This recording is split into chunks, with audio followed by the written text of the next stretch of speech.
할렐루야. 이제 우리 하나님 말씀을 같이 보도록 하겠습니다. 로마서 12장 14절부터 21절까지 말씀입니다.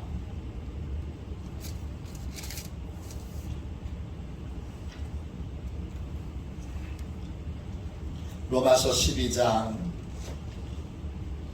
14절부터 21절까지 말씀입니다. 신약성경책 256쪽입니다.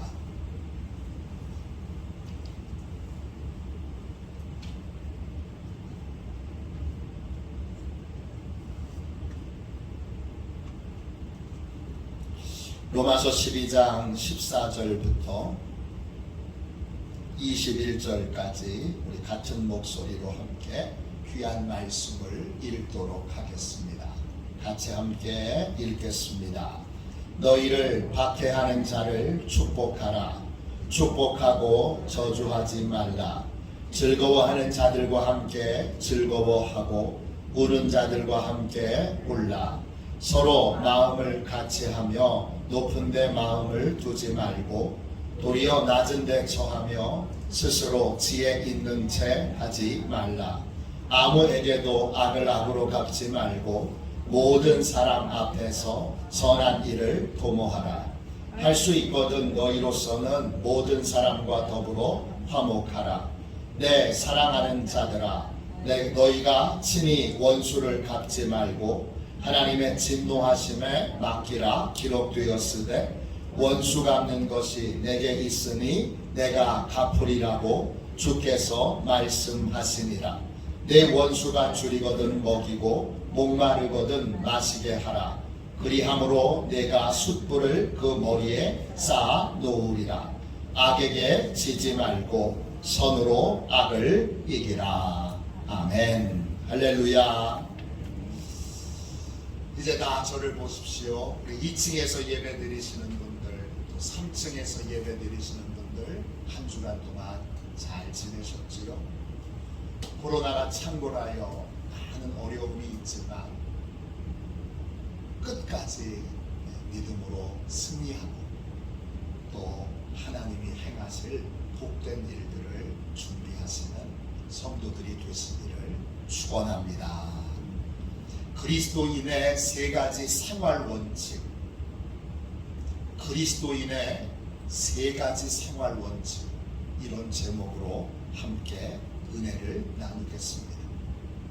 혼돈의 해독제라고 하는 말씀을 주제로 계속 말씀을 나누고 있습니다. 오늘 읽은 말씀을 보면 그리스도인의 생활 원칙이 나옵니다. 우리는 십자가의 은혜로 용서받은 사람들입니다.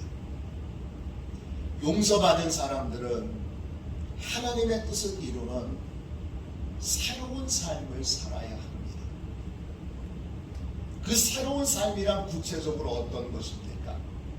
오늘 읽은 말씀이 새로운 삶이 어떤 것인지를 우리에게 소개해 주고 있습니다.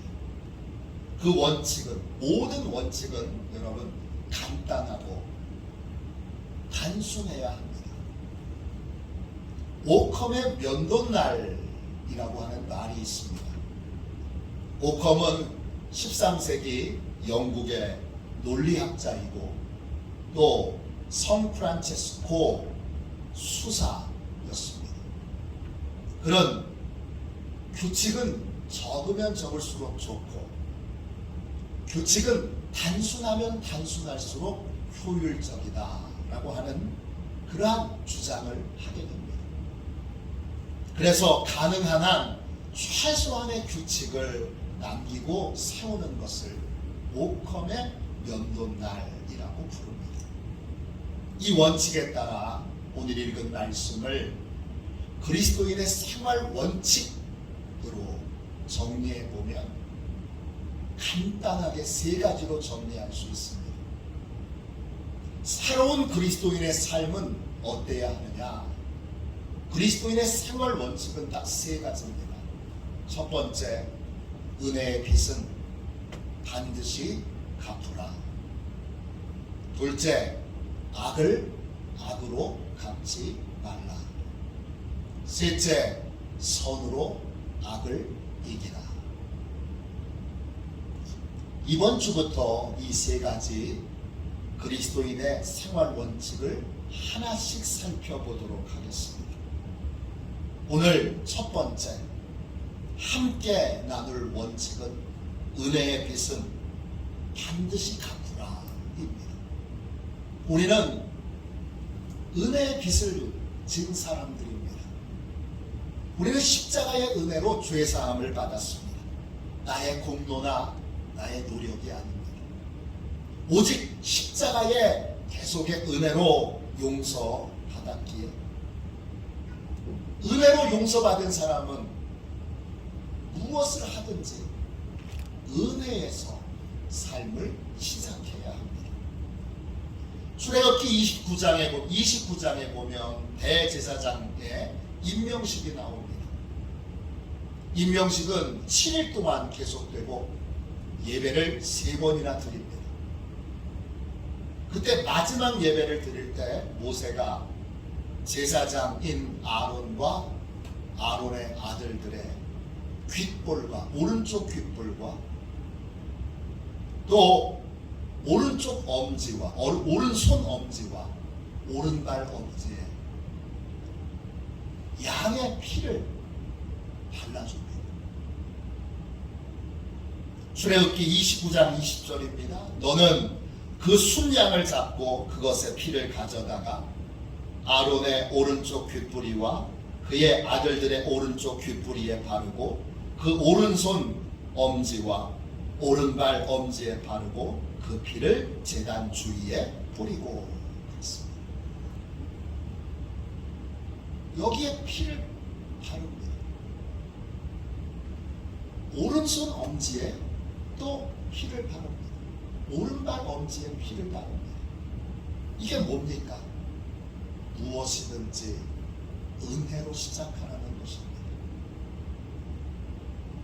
피를 바른다는 건 은혜를 기억하라는 것입니다. 귀에 귓볼에다가 피를 바르는 건 다른 누군가의 말을 들을 때 그 말을 그냥 듣지 말고 은혜 갚을 기회가 아닌가, 이런 마음으로 들으라는 것입니다.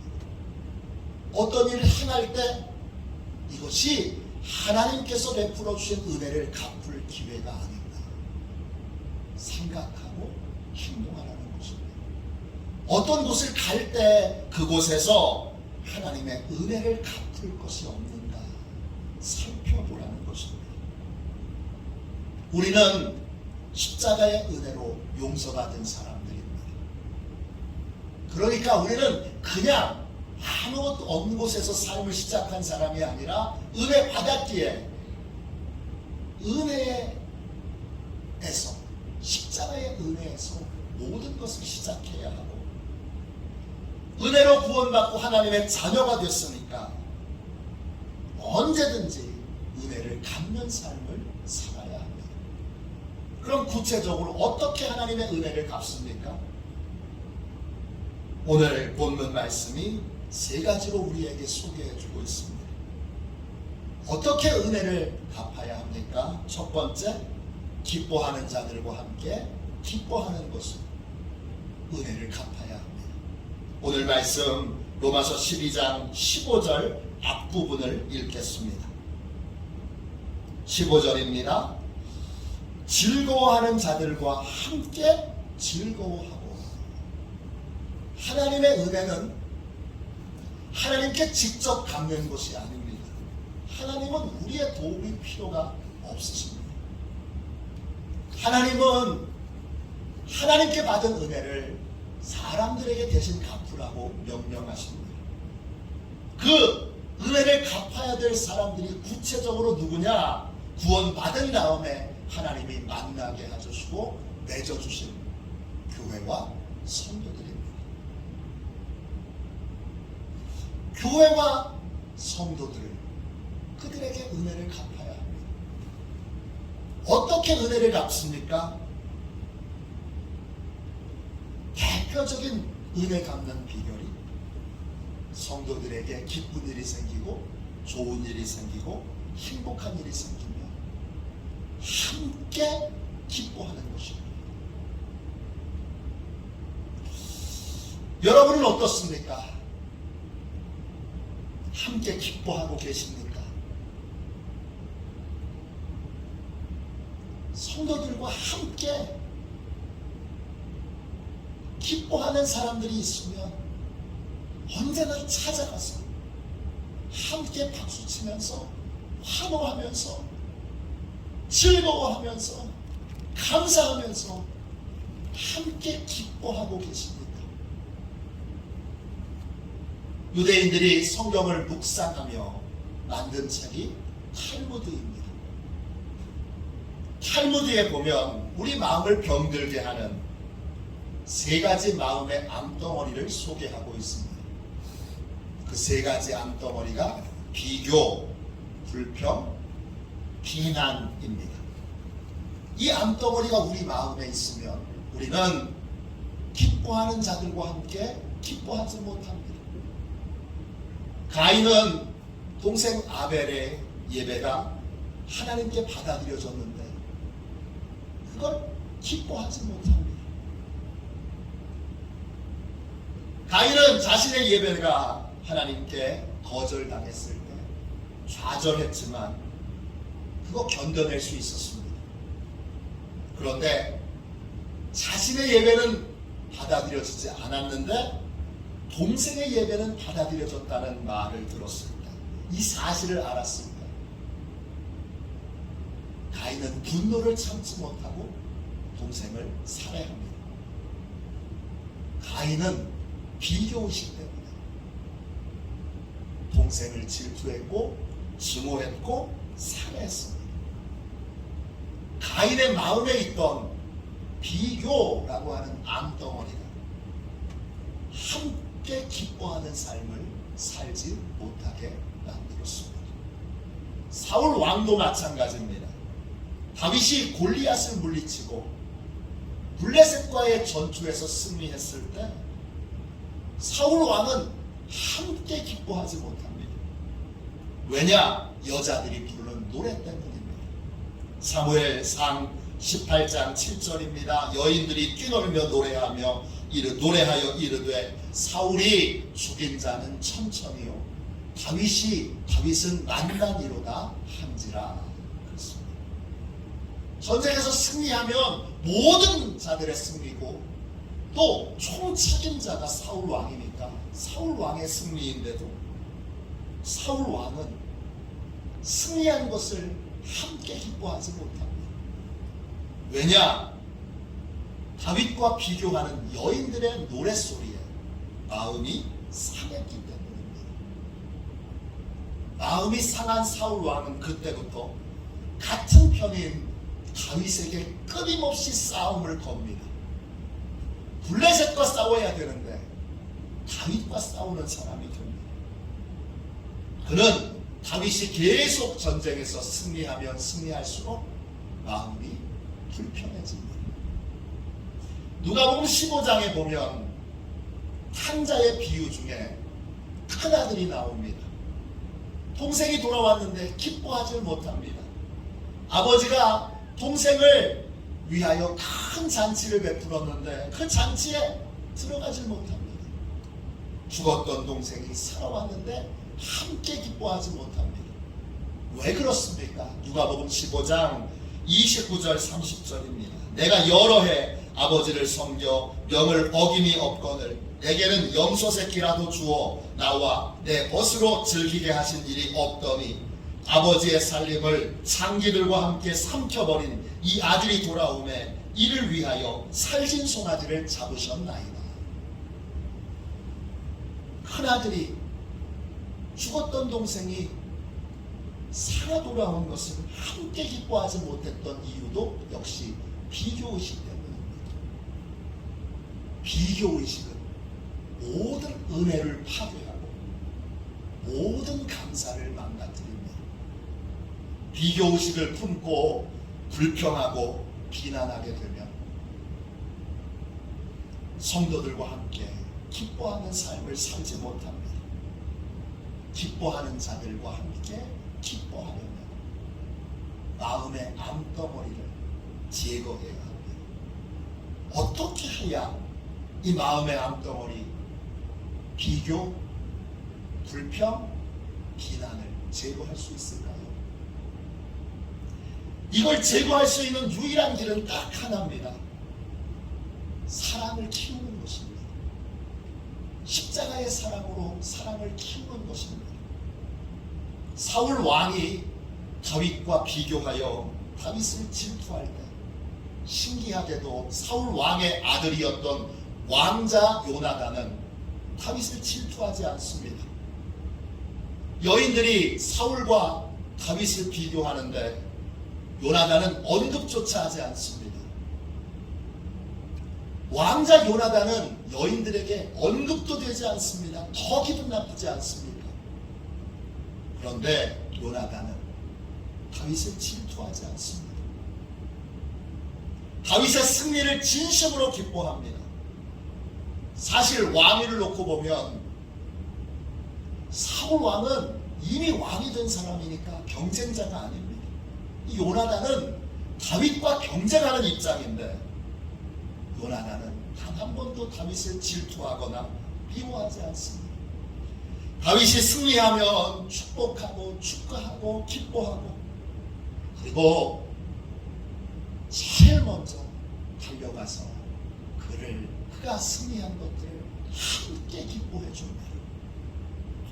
요나단이 이렇게 할 수 있었던 이유는 뭡니까? 요나단은 다윗을 진심으로 사랑했기 때문입니다. 사무엘상 18장 1절입니다. 요나단의 마음이 다윗의 마음과 하나가 되어 요나단이 그를 자기 생명같이 사랑하니라. 요나단이 다윗의 성공을 진심으로 기뻐할 수 있었던 이유는 다윗을 자기 생명처럼 사랑했기 때문입니다. 성도들과 함께 기뻐하는 일, 이 일이 가능하려면 딱 한 가지 사랑을 키우는 것, 그거 외에는 다른 일이 없습니다. 저는 제 아들이 저보다 잘생겼다는 말을 들으면 기분 나쁘지 않습니다. 객관적인 사실이기 때문이죠. 제가 제 아들하고 비교를 당했는데 왜 저는 조금도 기분이 안 나쁠까요? 제가 제 아들을 사랑하기 때문입니다. 사랑하면 비교당해도 기분이 안 나쁩니다. 요셉이 형들에게 꿈 이야기를 해줍니다. 형들의 곡식단들이 자기 곡식단에게 다 절을 한다는 것입니다. 또 다른 꿈 얘기도 들려줍니다. 해와 달과 그 다음에 형들의 별들이 다 자기 별에게 절을 한다는 겁니다. 이 얘기를 듣고 형들은 마음이 매우 상합니다.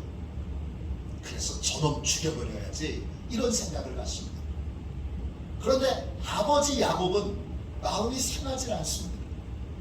도리어 기분이 좋습니다. 왜냐? 아버지 야곱은 요셉을 사랑하기 때문입니다. 사랑은 모든 비교를 이깁니다.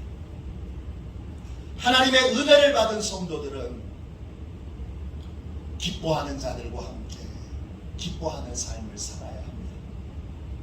이런 삶을 사는 비결은 딱 하나, 십자가의 사랑으로 사랑을 키우는 것뿐입니다. 우리가 기뻐하는 자들과 함께 기뻐하지 못하는 이유는 우리의 사랑이 너무 작기 때문입니다. 비교, 불평, 비난이라고 하는 이 마음의 암덩어리를 녹일 수 있는 힘은 오직 사랑뿐이 없습니다. 사랑으로 진심으로 녹아졌습니다. 기뻐하는 성도들과 함께 기뻐하는 삶을 살게 될 때 하나님의 은혜를 갚는 복된 삶이 시작되는 것입니다. 두 번째, 하나님의 은혜를 어떻게 갚을 수 있습니까? 우는 자들과 함께 우는 것입니다. 로마서 12장 15절 뒷부분을 읽겠습니다. 우는 자들과 함께 울라. 하나님은 늘 고통받는 자들과 함께 하십니다. 예수님께서 양과 염소의 비유에서 이런 말씀을 해주셨습니다. 마태복음 25장 40절입니다.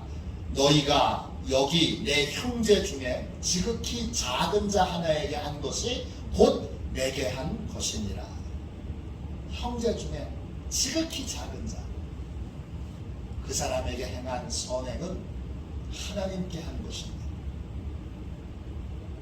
즉 지극히 작은 자에게 은혜를 베푸는 것, 곧 하나님께 은혜를 갚는 것입니다. 지극히 작은 자는 누굽니까? 고통받는 자입니다.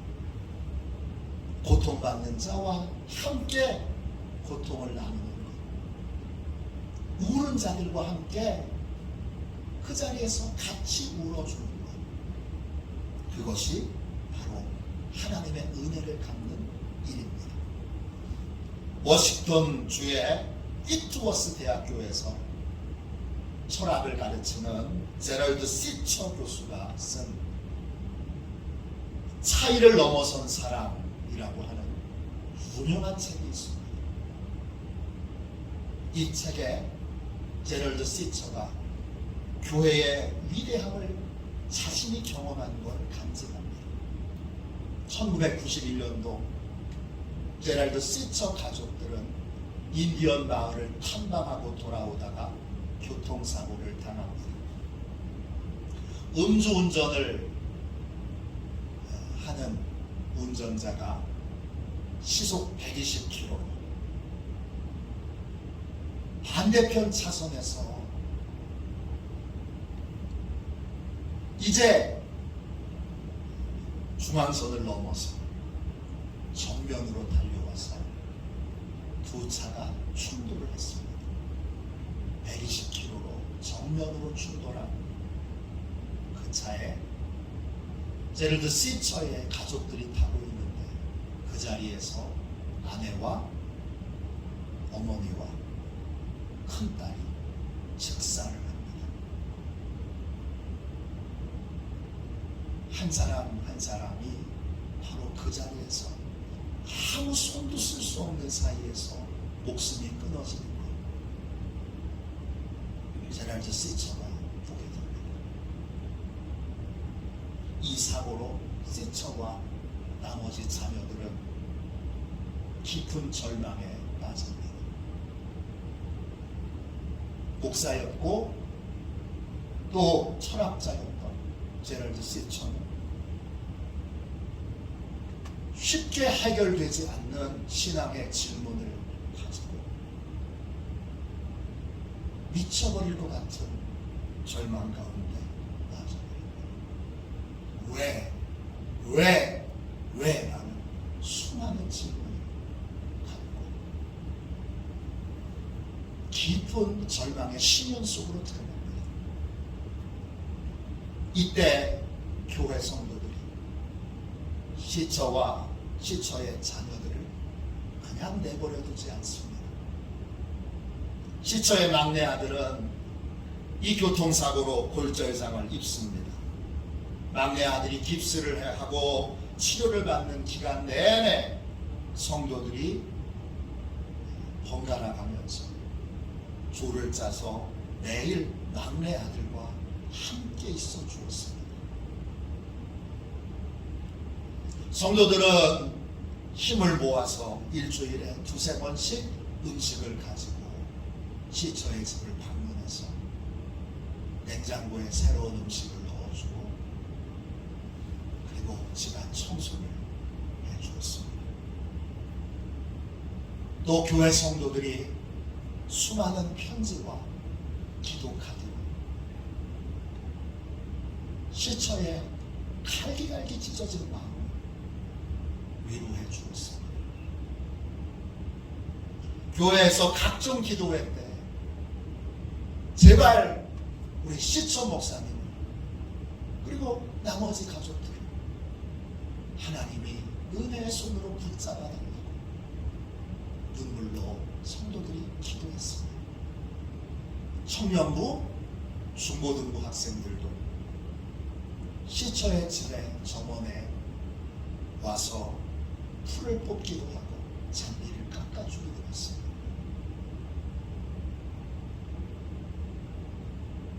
어느 누구도 함부로 위로의 말을 건네지 않았습니다. 그냥 아파하고 있는 시처와 자녀들 옆에 있어 주었습니다. 그냥 가만히 있어 주었습니다. 함께 있어 주었습니다. 그리고 때때로 함께 울어 주었습니다. 그 모든 일을 겪으면서 제럴드 시처는 교회의 위대함을 깨닫게 되었습니다.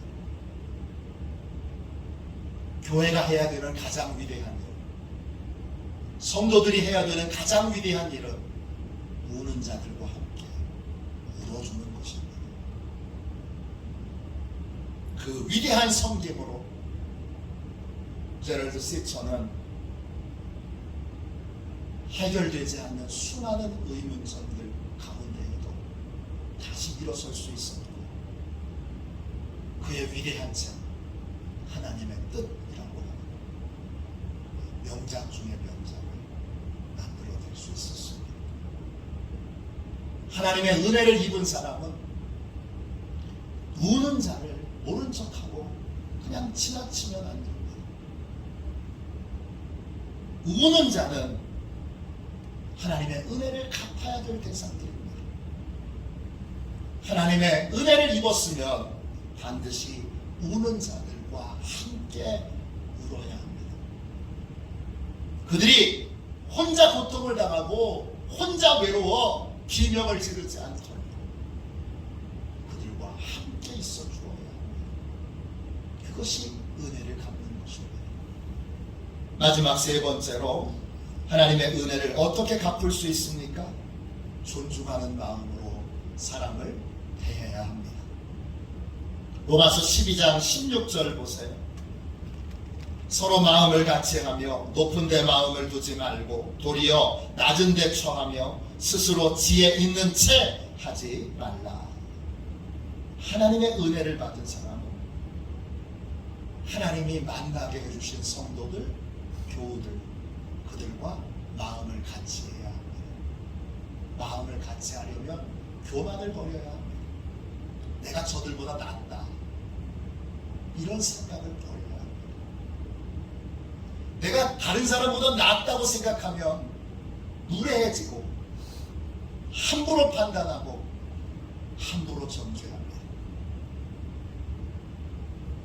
그러면 영적인 손해는 누가 보느냐? 교만을 빠진 내가 보게 됩니다. 왜냐? 나는 다른 사람들의 좋은 점들을 배울 수 없는 그러한 삶을 살게 되기 때문입니다. 전에 목회하던 교회에 남자 권사님 한 분이 늘 자주 제게 와서 성도들의 허물을 얘기했습니다. 이분의 논리는 이런 겁니다. 교회가 성장하고 발전하려면 성도들이 달라져야 되는데, 장로님들이 달라져야 되는데, 권사님들이 달라져야 되는데, 집사님들이 달라져야 되는데 너무 형편없다는 겁니다. 그런데 신기하게도 여러분, 그분이 그렇게 걱정하는데도 교회는 계속 성장했습니다. 그런데 그렇게 걱정하던 이 권사님의 믿음은 조금 더 성장이 안 됩니다. 왜 그런가? 이분은 성도들의 단점만 보고 장점을 보지 못합니다. 그러니까 어떤 성도들도 다 우스워요. 다 모자라요. 다 부족해요. 그분들의 위대한 장점을 보지 못하는 거예요. 장점을 보지 못하니까 배우지 못합니다. 그러니까 이분이 그렇게 걱정하는데, 교회는 계속 성장하는데 이분은 성장하지 못하게 됩니다. 성장하는 믿음을 가지려면 장점을 볼 줄 아는 능력이 있어야 합니다. 요한복음 1장에 보면 나다나엘이라는 사람이 나옵니다. 이 사람은 지역과 출신에 따라 사람을 평가하는 지독한 편견을 가지고 있는 사람입니다. 굉장히 나쁜 습관을 가지고 있죠. 예수님이 나사렛 출신이란 말을 듣고 이 사람 입에서 이런 말이 나옵니다. 요한복음 1장 46절입니다. 나사렛에서 무슨 선한 것이 날 수 있느냐? 얼마나 무례한 말이고 얼마나 편견이 많은 인생인가를 드러내는 말입니다. 그런데 예수님이 나쁜 습관을 가지고 있는 나다나엘을 만나고 나서 나다나엘에게 이렇게 말씀하십니다. 요한복음 1장 47절입니다. 보라, 이는 참으로 이스라엘 사람이라. 그 속에 간사한 것이 없도다. 예수님은 누구나 다 볼 수 있는 나다나엘의 단점을 보지 않습니다. 대신 누구도 보지 못한 나다나엘의 장점을 보십니다. 그리고 장점을 인정해 주시고 칭찬해 주십니다. 그 결과 나다나엘은 예수님의 충실한 제자가 되었습니다. 하나님의 은혜를 받은 사람은 만나는 모든 사람들을 존중합니다. 그들의 장점을 찾아서 그 장점을 인정하고 칭찬합니다. 왜 그 장점이 우리 교회를 복되게 하고 우리 교회를 귀하게 하고 우리 교회를 아름답게 할 것이기 때문입니다. 장점을 인정하고 칭찬하니까 아름다운 동력을 이룰 수 있습니다. 저분은 저라서 훌륭하시고 이분은 이래서 훌륭하시고 이분은 이러니까 참 멋있어. 저분은 저러니까 참 귀해. 이러니까 아름다운 동력을 하게 되고 서로 믿고 신뢰하여 도움을 줄 수도 있고 받을 수도 있습니다. 그래서 믿음의 공동체가 아름답게 이루어지게 됩니다. 하나님의 은혜로 용서받은 그리스도인들은 세 가지 생활 원칙이 있습니다.